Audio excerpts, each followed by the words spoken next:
तो हम लोग बात कर रहे थे न्यूक्लियोफिलिक एडिशन रिएक्शन के ऊपर। तो आज हम लोग सीखेंगे न्यूक्लियोफिलिक एडिशन रिएक्शन। और न्यूक्लियोफिलिक एडिशन रिएक्शन का एक रिएक्शन हम लोगों ने वो भी मैकेनिज्म के साथ में पिछले लेक्चर में पढ़ रखा है। तो पहले न्यूक्लियोफिलिक एडिशन रिएक्शन के ऊपर जब बात करेंगे तो ऐसा कंपाउंड जिसमें कार्बोनिल ग्रुप हो या कार्बोनिल ग्रुप जैसा हमारा ग्रुप हो,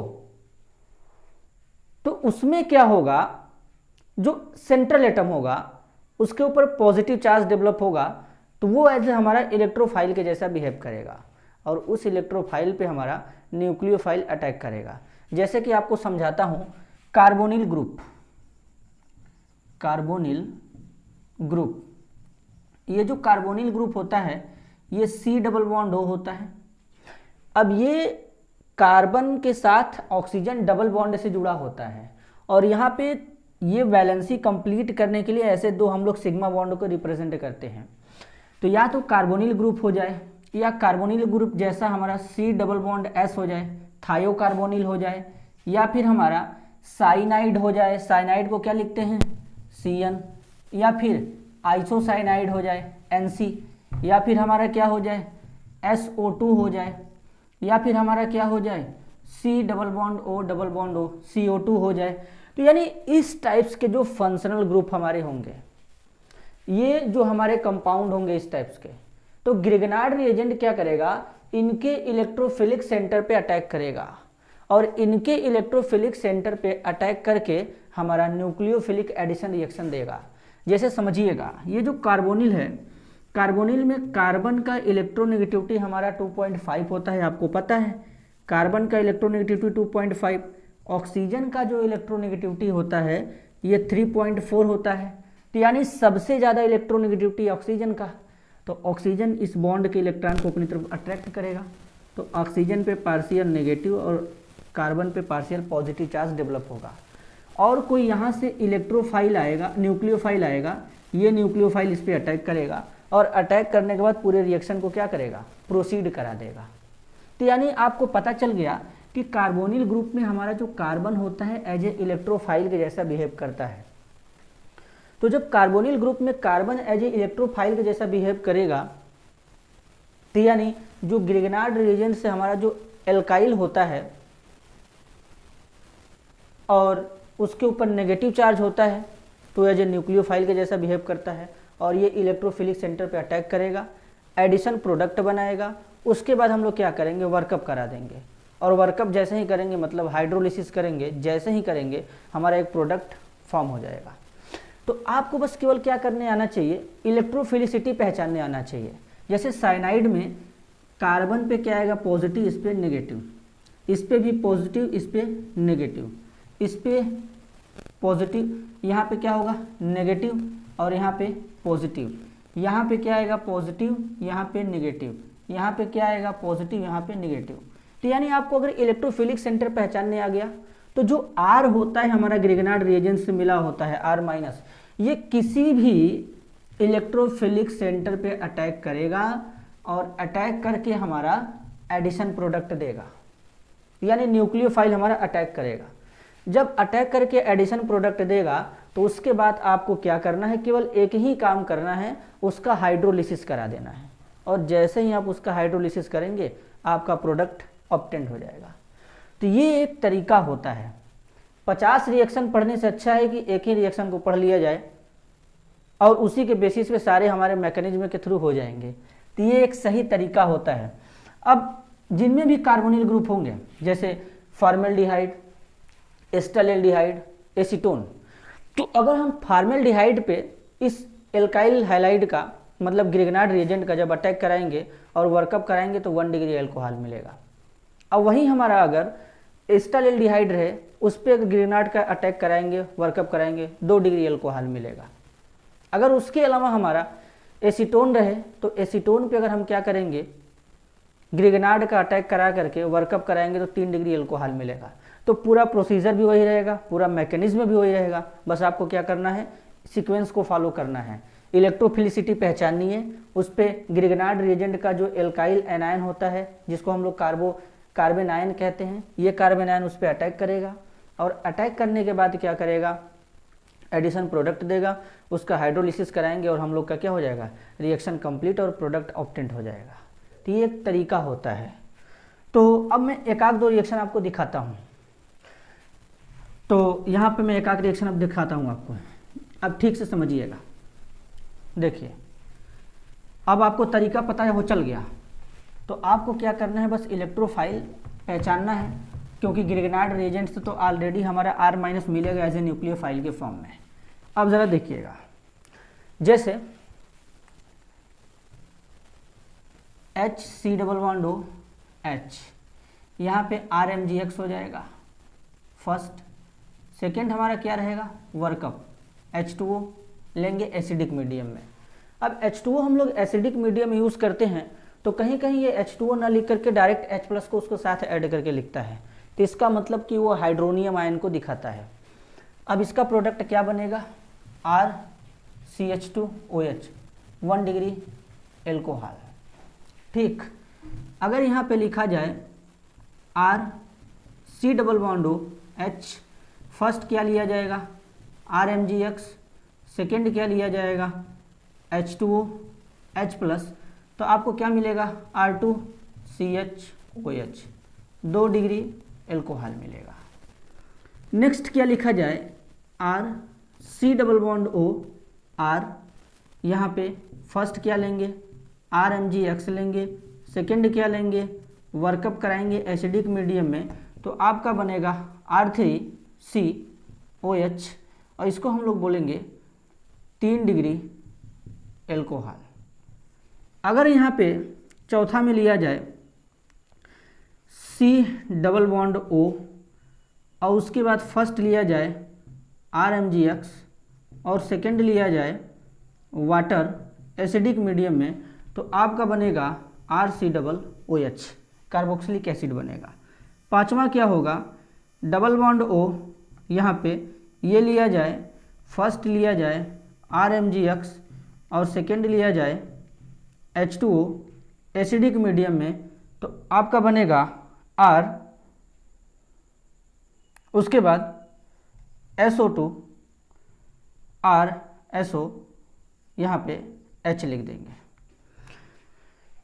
इसका स्ट्रक्चर कुछ ऐसे बनता है, S++O, यहाँ पे R हो जाएगा और यहाँ पे S हो जाएगा। आगे इसको हम लोग सल्फिनिक एसिड बोलते हैं, और अगर 3 बार हो रहता तो उसको हम लोग सल्फोनिक एसिड बोलते हैं। ये आपका बनेगा। तो इस टाइप्स का रिएक्शन होता है ये एक सही तरीका है। अगर आपको इलेक्ट्रोफाइल अगर पहचानने आ गया, तो ग्रिग्नार्ड रिएजेंट से सबको पता है कि जो ग्रिग्नार्ड रिएजेंट होता है, मैं फिर से आपको लिख के दिखाता हूँ, ग्रिग्नार्ड रिएजेंट हम लोग क्या लिखते हैं, RMgX। और सबको पता है कि ग्रिग्नार्ड रिएजेंट में जो R होता है उसके ऊपर नेगेटिव चार्ज होता है। अगर इसके सामने एसिड लाएंगे तो बेस के जैसा बिहेव करेगा, और अगर इसके सामने कोई इलेक्ट्रोफाइल आएगा तो न्यूक्लियोफाइल के जैसा वर्क करेगा। तो यहाँ पर ये जितने भी लिखे गए ये सारे के सारे इलेक्ट्रोफाइल है। अब इलेक्ट्रोफाइल के सामने ये R- कैसा करेगा बिहेव, न्यूक्लियोफाइल के जैसा। तो उसके बाद क्या होगा, ये हमारा एडिशन प्रोडक्ट देगा और उसके बाद ये डायरेक्ट हमारे प्रोडक्ट बनेंगे। तो ये एक तरीका होता है।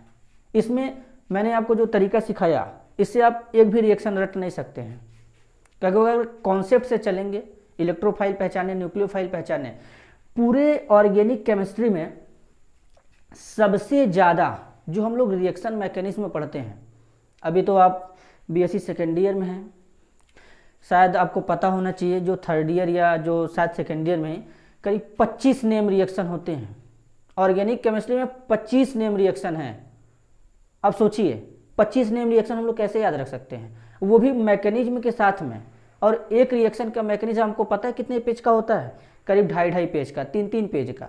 और आपको बता दूं कि अगर ऑर्गेनिक केमिस्ट्री में ना, अगर एक लोन पेयर भी छूट जाए या एक पॉजिटिव चार्ज दिखाना भी छूट जाए ना, तो वो पूरा गलत काट दिया जाता है, हालत ख़राब हो जाता है, वहाँ पे पसीना आने लगता है, जैसे अब हमको पसीना आ रहा है वीडियो बनाते हुए। तो इसीलिए आपको बता रहा हूँ कि आप कॉन्सेप्ट सीखिए। और सबसे अच्छा अगर ऑर्गेनिक केमिस्ट्री करना है तो आपका GOC स्ट्रांग होना चाहिए। GOC का मतलब जनरल ऑर्गेनिक केमिस्ट्री, जिसमें आपको बताया जाता है कि इलेक्ट्रोफाइल क्या होते हैं, रिएजेंट क्या होते हैं, सबस्ट्रेट क्या होते हैं, टाइप्स ऑफ रिएजेंट क्या होते हैं, सॉल्वेंट क्या होते हैं, polar, non polar, protic, aprotic, hydrocarbon क्या होते हैं, फ्री रेडिकल क्या होते हैं, कार्बोकेटाइन क्या होते हैं, कार्बेनाइन क्या होते हैं, कौन सा रिएक्शन इंटरमीडिएट से होकर जाएगा, कौन सा फ्री रेडिकल मैकेनिज्म से हो जाएगा, ये सब आपको ज्ञान होना चाहिए। अगर इतना भी आपको बेसिक नॉलेज रहेगा और इलेक्ट्रोफाइल न्यूक्लियोफाइल पहचानने आएगा तो आप इजीली क्या कर सकते हैं, ऑर्गेनिक केमिस्ट्री को कंप्लीट कर सकते हैं। जो चीज़ देखने में बड़ा हार्ड होता है वो दरअसल वो अंदर से बड़ा ईजी होता है। तो ऑर्गेनिक केमिस्ट्री उतना भी कठिन नहीं है, लेकिन बस देखने का नज़रिया अलग है, चाहे इनऑर्गेनिक केमिस्ट्री हो या ऑर्गेनिक केमिस्ट्री। इनऑर्गेनिक केमिस्ट्री क्या होता है, इनऑर्गेनिक केमिस्ट्री हम लोग का फैक्ट पे काम करता है, फैक्ट से थ्योरी डेवलप कराते हैं। जब वो थ्योरी हमारा डेवलप हो जाता है तो उसको हम लोग हर जगह अप्लाई करने का कोशिश करते हैं। फिर वही थ्योरी अगर कहीं अप्लाई नहीं होगा तो बोलेंगे कि ये थ्योरी फेल हो गया, तब उसके लिए दूसरा फैक्ट आएगा, उस फैक्ट से दूसरा थ्योरी बनेगा।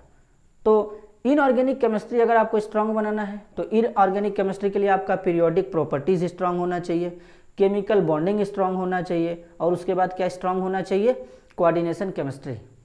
और ऑर्गेनिक में मैंने आपको बता दिया जीओसी। अब चलिए, मैंने आपको इस रिएक्शन का मैकेनिज्म पहले वाले लेक्चर, जो पिछले वाला लेक्चर है उसमें बताया था। अब आप वीडियो है यहाँ पे, आप मतलब ऑनलाइन तो क्लास है नहीं कि आप बोलेंगे कि सर इसका मैकेनिज्म बताइए, इसका मैकेनिज्म बताइए, इसका मैकेनिज्म बताइए। तो चलिए मैं इनमें से किसी का भी मैकेनिज्म बता देता हूँ। तो मैंने ये पहला वाला मैकेनिज्म बताया था इसका, तो इसके बेसिस पे ही सारे होंगे।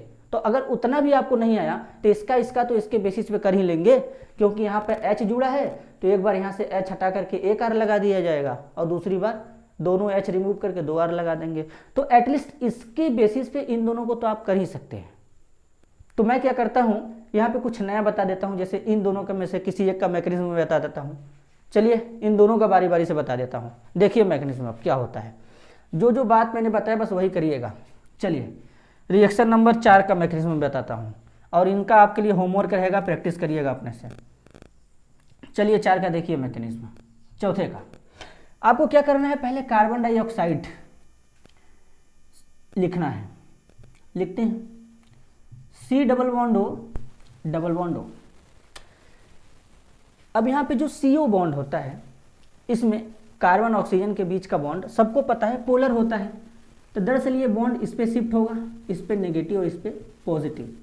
जब RMGX इसके सामने हम लोग लेकर के आएंगे तो ये बॉन्ड भी ब्रेक होगा ना, तो इसके ऊपर क्या आएगा, नेगेटिव, और इसके ऊपर पॉजिटिव। तो ये नेगेटिव वाला कहाँ पे अटैक करेगा, पॉजिटिव वाले पे तो अटैक करेगा ना, क्योंकि यहाँ पे हमारा इलेक्ट्रोफिलिक सेंटर है। तो अब ज़रा क्या होगा, ज़रा देखना ठीक से। अब देखो क्या करना है तुमको, पहले इस बीच वाले कार्बन को पकड़ते हैं एकदम अच्छे से। पकड़ लिया, ठीक है, तब लिखते हैं, पकड़ लिए। इसके साथ इधर वाला तो डबल बॉन्ड O बचा है ना, तो इसको लिख देते हैं as it is, double bond O। इतना क्लियर होगा। अब ये जो बीच में इसके साथ कौन जुड़ रहा है, कार्बन, तो एल्काइल हैलाइड के साथ, यहाँ पे R के साथ मतलब कार्बन ही जुड़ रहा है ना। तो तुमको बस क्या करना है कि इस R को ऐसे पकड़ना है, ऐसे उठा करके इस C के साथ चिपका देना है। तो यहाँ पे चिपक गया। अब ये क्या बचा, O बचा, यहाँ पे O बच जाएगा। O पे कौन सा चार्ज है, नेगेटिव चार्ज है। अब जरा इधर देखना ठीक से, तो इस पे कौन सा चार्ज है, पॉजिटिव चार्ज है। तो इसके साथ कौन ऐड होगा बेटा, MgX ऐड हुआ, MgX ऐड हुआ।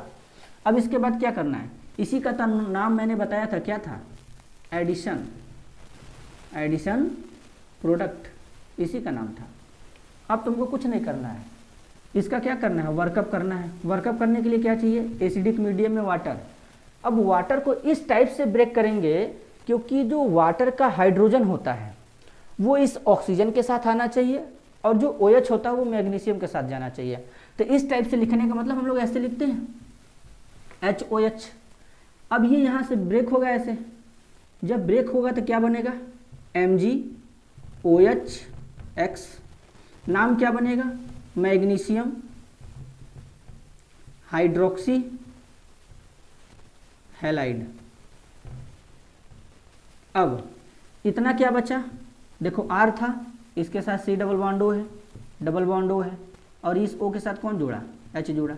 देखो प्रोडक्ट मेरा नहीं बना, कार्बोक्सिलिक एसिड बना ना आखिर में, कैसे बना, मैं यहाँ पे रिएक्शन सारा का सारा लिख दे रहा हूँ। कैसे लिख दे रहा हूँ? इसलिए लिख दे रहा हूँ क्योंकि मुझको पता है कौन सा इलेक्ट्रोफाइल है, कौन सा न्यूक्लियोफाइल है, कौन कहाँ अटैक करेगा, कब हाइड्रोलिसिस होगा। तुमको भी यही सीखना है। अगर इतना सीख लोगे तो रिएक्शन रटने की ज़रूरत कभी नहीं पड़ेगा, और यही सही तरीका है। तो तुमको क्या करना है, इनका होमवर्क करना है। अब देखो, मैंने कार्बन डाइऑक्साइड से कार्बोक्सिलिक एसिड बना दिया, मैकेनिज्म यही तुम्हारा है। अब एक और देख लो, सल्फर डाइऑक्साइड वाला। अब तुमको सल्फर डाइऑक्साइड में क्या करना है? कौन सा था भाई? 5वां था। देखो 5वां सल्फर डाइऑक्साइड में क्या करना है? S double bond O double bond O। अब इस बॉन्ड को कहाँ पे हम लोग ब्रेक करेंगे? इस पे नेगेटिव, इस पे पॉजिटिव। अब यहाँ पे RMGX ले लो, बॉन्ड को ब्रेक करोगे, नेगेटिव पॉजिटिव, ये पॉजिटिव नेगेटिव इस पे अटैक करेगा। तो फिर वही काम, बस यार कुछ करना नहीं है। यहाँ पे कार्बन था, यहाँ पे सल्फर आ गया। तो देखो कैसे लिखना है तुमको। यहाँ पे क्या हो जाएगा? सल्फर डबल बॉन्ड O जो बचा है, इधर कौन जुड़ेगा? R, और इधर कौन जुड़ेगा एक ऑक्सीजन के साथ? MgX। क्या बना तुम्हारा, तुम ही बताओ। ये एडिशन प्रोडक्ट नहीं बना? अब हम AP लिखेंगे तो समझ जाना, पूरा नाम नहीं लिखूंगा मैं। AP का मतलब एडिशन प्रोडक्ट। लेकिन एग्जाम में तुम एडिशन प्रोडक्ट लिखोगे पूरा, AP मत लिखना, क्योंकि वहाँ पे काट दिया जाएगा। बुक में ऐसा AP नहीं लिखता है। ये नहीं मतलब अगर बोर्ड पे लिख गया है तो मतलब पूरा बोर्ड का ही छापेंगे हूबहू, प्रॉब्लम हो जाएगा। अब आगे इसका हाइड्रोलिसिस कर दो। जब हाइड्रोलिसिस करोगे एसिडिक मीडियम में तो क्या बनेगा? जरा सोचो, तुम ही सोचो। यहाँ पे H मैंने बोला था ना कि वाटर को इस टाइप से अरेंज करो कि वाटर का हाइड्रोजन ऑक्सीजन के साथ जाना चाहिए। तो अब यहाँ पे क्या होगा? ये यहाँ पे क्या निकला? MgOH X, बाकी क्या बचा? R S double bond O OH। देखो तुमको क्या लगता है? देखो R double bond O OH नहीं बना? मतलब यही तो करना था। अगर तुमको पहचानने आ गया तो कुछ करना नहीं है, बस इधर उधर ऐसे दाएं बाएं ऊपर नीचे एरो को क्या करना है? घुमाना है। उसके बाद तो पूरा का पूरा रिएक्शन तो समझ में आ जाएगा। तो मेरे सामान्य ज्ञान के अनुसार तुम लोगों को न्यूक्लियोफिलिक एडिशन रिएक्शन समझ में आ चुका होगा। अब हम लोग एक बड़ा ही फेमस रिएक्शन पढ़ेंगे और बहुत ही ज़बरदस्त रिएक्शन है, एग्ज़ाम में आने के 200% गारंटी। और बोर्ड पे जो लिखा गया था ये तो इसमें से सबसे ज़्यादा इंपॉर्टेंट रिएक्शन ये वाला है, बाकी ये तीनों हैं, वो भी मैकेनिज्म के साथ में। और तुमको तो पता है BSc में एक छोटा सा क्वेश्चन खाली दे देगा ना, खाली छोटा सा, एकदम मात्र छोटा सा, कि अगर तुमसे इतना ही पूछ ले कि एरोप्लेन के जो टायर्स होते हैं उसमें कौन सा गैस भरा जाता है, किसका मिक्सचर होता है, कम से कम इस वर्ड के लिए 2 नंबर मिलेगा तुमको। अब सोच लो, और यहाँ पे तो इसका रिएक्शन लिखते हो, 5-5, 7-7 नंबर का क्वेश्चन आता है, 10-10 नंबर का आता है। अभी तो कोरोना के चलते जो पेपर हो रहा था ना, एक क्वेश्चन 25 नंबर का, 10 नंबर का। तो हमारे सामान के साथ तुमको एक मस्त बात आज बता देते हैं। BSc MSc कोई मतलब हो नॉर्मल, अगर ग्रेजुएशन हो जैसे, तो यहाँ पे पास होना क्या है? एकदम आसान है, और फेल होना एकदम कठिन है। अगर कोई इंसान फेल होगा तो समझ लेना दुनिया का महागधा आदमी होगा, जो नहीं पढ़ेगा वही। तो इसीलिए मेहनत के साथ पढ़ो, ज़्यादा अच्छा रहेगा। तो हम लोग अगले लेक्चर में पढ़ेंगे अल्फ़ा बीटा अनसैचुरेटेड। नाम सुने होंगे, अल्फ़ा बीटा अनसैचुरेटेड, बड़ा ही इंपॉर्टेंट है क्वेश्चन है। तो इसके आगे डिस्कस करेंगे। तो मिलते हैं अगले लेक्चर में, तब तक हमारे वीडियो को देखते रहो, और वीडियो को लाइक ज़रूर करना देखने के बाद, और चैनल को सब्सक्राइब, ज़्यादा से ज़्यादा लोगों को शेयर करो यार। जब शेयर करोगे तभी तो हम लोग को मोटिवेशन मिलेगा, तो हम लोग और ज़्यादा अच्छा वीडियो बनाएंगे। जितना ज़्यादा लाइक उतना अच्छा वीडियो। तब तुम ही सोच लो कि क्या करना है। ठीक है, मिलते हैं अगले लेक्चर।